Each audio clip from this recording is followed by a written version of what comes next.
Help support AMTV by becoming a patron, an AMTV staff member, and following us over on Twitter. Hi there guys, it's Adam Martyn here, and oh boy, it's all going Pete Tong today. I woke up and immediately when looking at the news on my phone, I was met with a message that a major IT outage is causing problems all over the world. This is one of the biggest outages I can think of in recent memory that has had such an impact, and particularly piquing my interest was the impact on television, on broadcasting. Some of you might have already seen this already, but I wanted to talk about it. Sky News, one of the biggest channels here in the UK and indeed internationally, has been hit pretty hard. In fact, it's been off air after a major IT outage. Now, at the time I'm recording this, I believe Sky is back on the air, but its service has been greatly impacted. There's a lot of scripted, as they say in the business, so newscasters reading off actual physical paper scripts as opposed to, say, a teleprompter. It's a very bare-bones service. So what's actually happened? Well, first of all, let's get some insight from this article from RXTV, which says Sky News became the most high-profile UK victim of a global IT problem on Friday, affecting Microsoft customers. The channel was abruptly thrown off the air in the early hours after global issues with Microsoft's IT platforms. Breakfast presenters took to social media to apologise for the loss of service. The Australian version of Sky News, which operates under different ownership, was also off the air. The static apology slide, which is pictured above here, was being watched on the Sky News YouTube stream by over 4,000 viewers at 8:30 a.m. on Friday morning. Hey, listen, never underestimate TV presentation geeks, okay? We will lap stuff like this up all day, all night, you bet. And just to give a bit of context, here is the moment where we went from the static card to the newscasters first coming back on the air and delivering news about what's going on. You're watching Sky News. Hello, a very good morning. You're watching Sky News. Let's get you up to date with our top stories here today. And a major global IT outage is impacting many of the world's largest companies, including us here at Sky News. Major broadcasters, banks and IT companies are affected, as well as airports, with some flights having been grounded. And so that's a summary of our top stories. Just a reminder, you can find full reports on all our top stories on our website and on our app.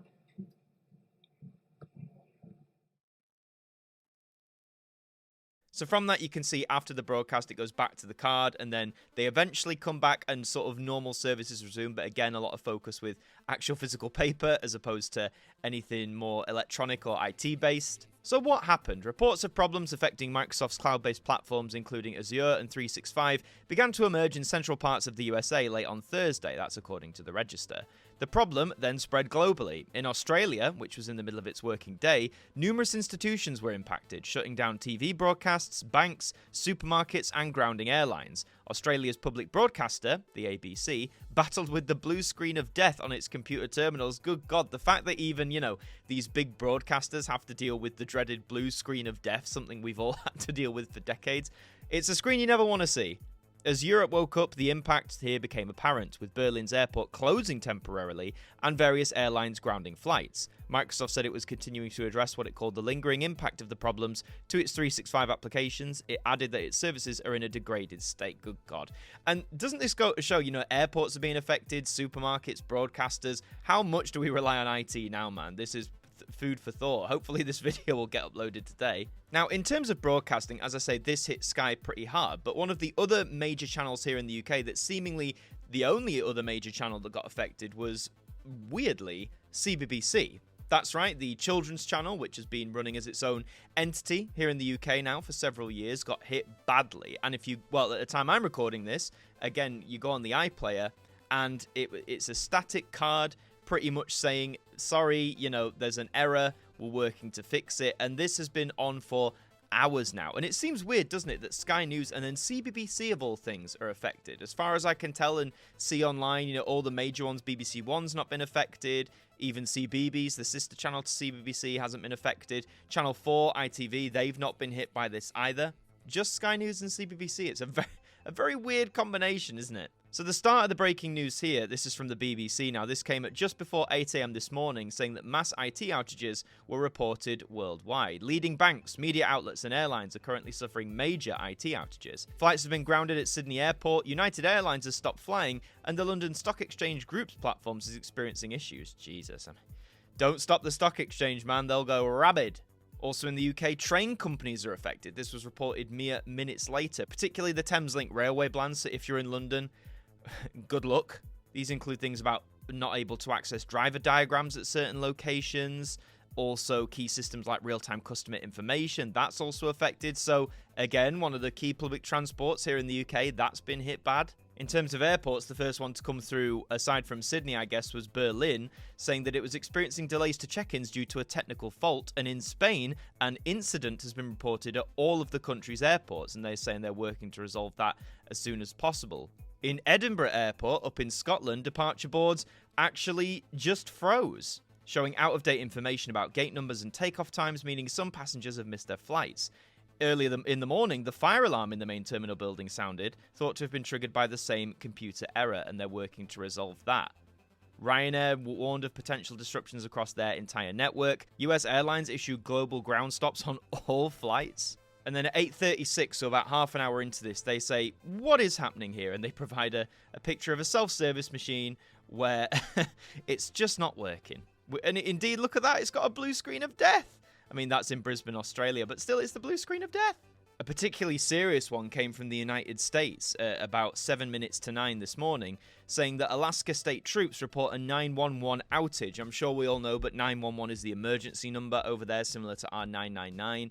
It says police in the US state of Alaska have reported an outage of emergency phone lines. Posting on Facebook, the state police force says many 911 and non-emergency call centers are not working correctly across the state of Alaska. Now, this is where it gets really bad, because if emergency services can't function properly wherever they are around the world, that could potentially lead to some pretty catastrophic consequences, including, sadly, loss of life. Then at about 2 minutes past 9, it says reports name CrowdStrike as a possible cause. There have been reports suggesting that a cybersecurity company called CrowdStrike, which produces antivirus software, issued a software update that has gone horribly wrong and is bricking Windows devices, prompting the so-called blue screen of death on PCs. Now, whether these two issues are the same thing, or whether it's a perfect storm of two big things happening simultaneously, I don't yet know. That's from the reporter Zoe Kleinman, who's a technology editor for the Beeb. It certainly sounds like it's going to be causing a lot of havoc. That would be awful. Could you imagine if this is the linked thing? That person at CrowdStrike is now sat watching this all unfold around the world. And I mean, you know, sometimes updates can go wrong. I'm sure we've all experienced that with our devices. But for an antivirus software update to essentially brick PCs, not good. More severe here in the UK, where problems were reported with the NHS GP system. One surgery in Barnsley said it had no access to the clinical system. Another surgery in Brighouse posted saying our clinical system has not been working since 7 a.m. We have no access to patient clinical records. We're unable to book appointments or provide information. This is bad, right? This is really bad.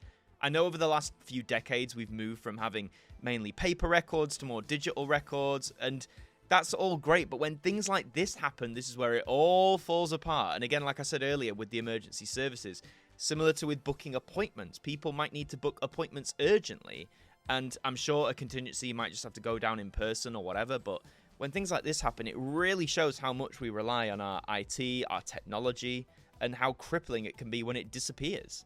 American Airlines is also blaming CrowdStrike for the outage, sort of fueling that potential story there. It says the IT problems are because of a technical issue with CrowdStrike that is impacting multiple carriers. It's saying it's working with the IT security firm to fix the problem as quickly as possible, as it carries an average of 578,000 passengers a day. Good God. I imagine CrowdStrike, again, if they are linked to this, they're going to have a very busy day. They're going to be in contact with a lot of companies all over the world. Reports how CBBC is the only BBC channel affected, again, which I think is really weird. The message says, sorry, something's gone wrong. While we fix it, go to the iPlayer so you can check out all the back catalogue of content, which, again, is a good option now, but still very weird. Only CBBC has been affected by this.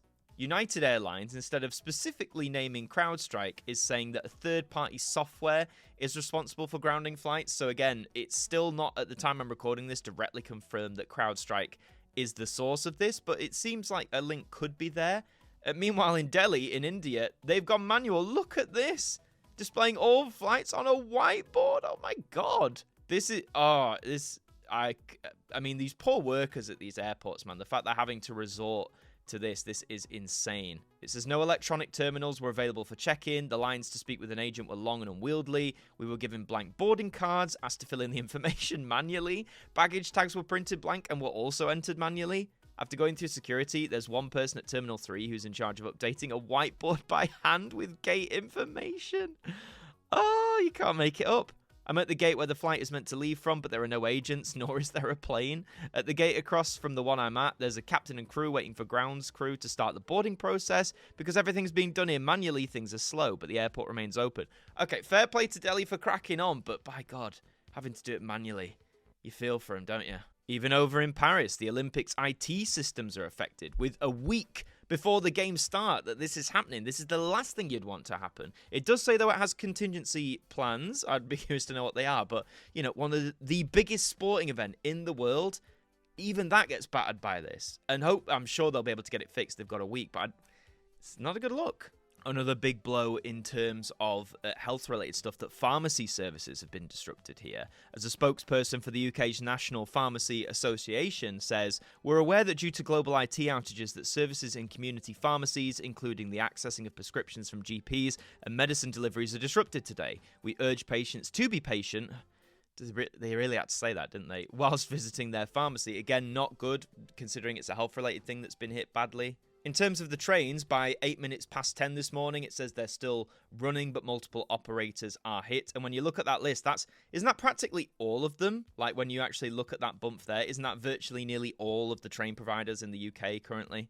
This is just a bit of an editor's note. As I was editing this, so much more has already been updated in the span of like an hour from recording the video, so I thought I'd just talk about a few of them here, including the majority of GP practices have been affected, although there's no known impact on the emergency services, so that's something. On the NHS itself, Hugh Pym, who's the health editor, does say that long-standing measures are in place. This includes using paper patient records, handwritten prescriptions, usual phone systems to contact your GP, and again reiterating that as far as we know, the emergency services haven't been affected, and long may it stay that way. Another damning thing was that more than 1,000 flights have been cancelled globally thus far in the span of, I think, less than 3 hours or so. More fingers pointed at CrowdStrikes, for example, from the Swiss Cybersecurity Office. They're fielding the blame at CrowdStrike here. And then just a bit about CrowdStrike, because I feel that's a name now that's going to be bandied about. So to get some insight into what it is, I think is actually a good idea.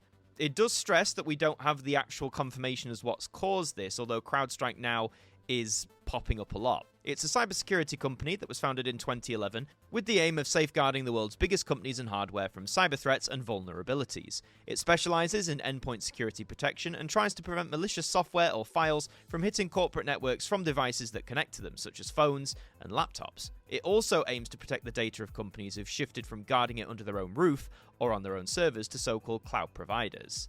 So it seems like it does play a major role in the current cyber security world, especially for big companies and corporations.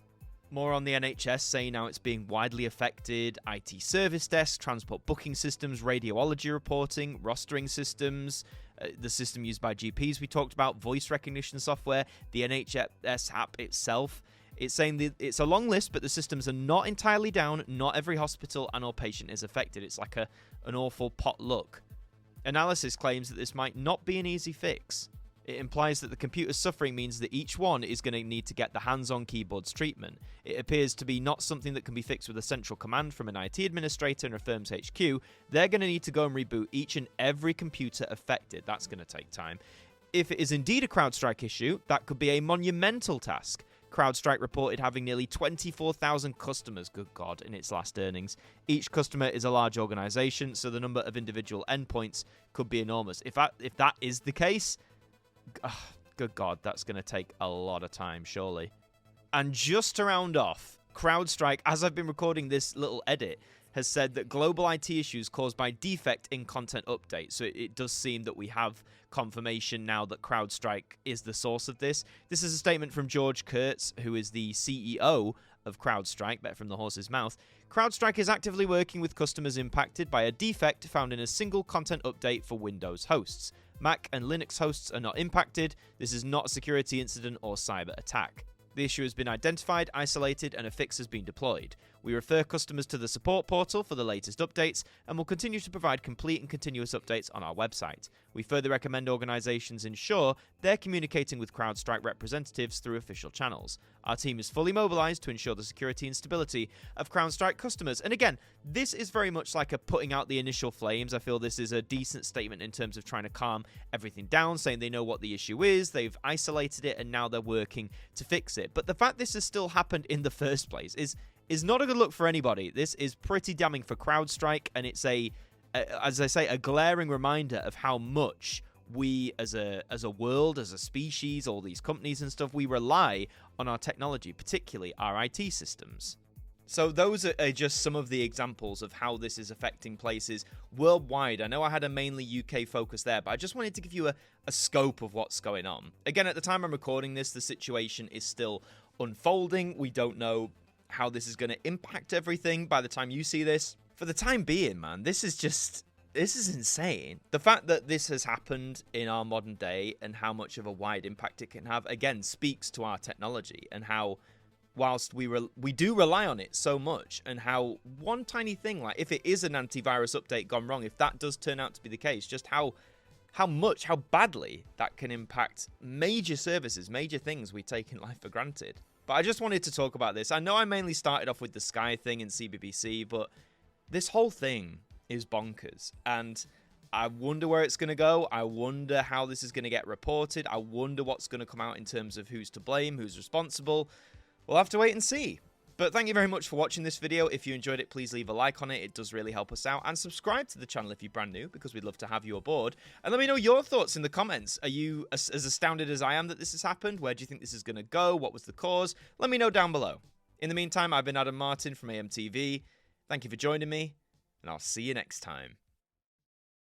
Thank you to our patrons for helping to support the show, and a special thank you to Macra, Ethan Carberry-Holt, Bruce Danton, Derek Chambers, Shaun Knock, Daud Khan, Liam De-Maine, Trev Hughes, Dec, Evonne Okafor, Jen, Tim Ripley, Mr. Eurovision 1986, Ted Elliott, John Wakefield, and Martyn L. Thurman, our AMTV staff members.